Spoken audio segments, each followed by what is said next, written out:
ଚାରି ପ୍ରମୁଖ ଗ୍ରହ ରାଶି ପରିବର୍ତ୍ତନ କରିବାକୁ ଯାଉଛନ୍ତି। ଏହି ମାସରେ ସୂର୍ଯ୍ୟ, ବୁଧ ଏବଂ ବୃହସ୍ପତି ଗତି ମଧ୍ୟ ପରିବର୍ତ୍ତନ ହେବ। ଜାଣନ୍ତୁ ଏହାର ଶୁଭ ପ୍ରଭାବକୁ କେଉଁ ରାଶିର ଲୋକମାନେ ଆର୍ଥିକ ଲାଭ ପାଇବେ।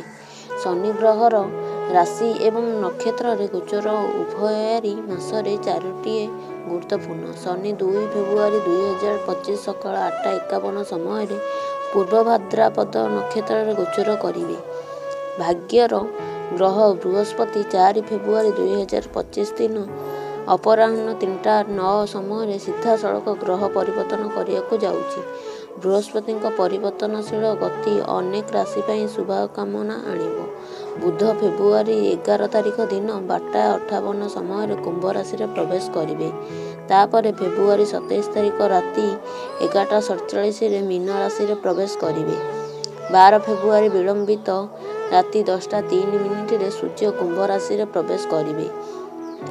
ଶନି ଏଠାରେ ପୂର୍ବରୁ ଉପସ୍ଥିତ ଅଛନ୍ତି, ଯାହା ପ୍ରଭାବରେ ଫେବୃଆରୀ 2025 ସିଂହ, ମିଥୁନ ଏବଂ କର୍କଟ ରାଶି ପାଇଁ ଶୁଭ ମାସ ପ୍ରମାଣିତ ହେବ। ବ୍ୟବସାୟରେ ବିସ୍ତାର କରିବାର ଯୋଜନା ସଫଳ ହେବ। ଜୀବନସାଥୀଙ୍କ ସହ ସମ୍ପର୍କ ଉନ୍ନତି ହେବ। ଟଙ୍କା ଆୟର ନୂଆ ବାଟ ଖୋଲିବ।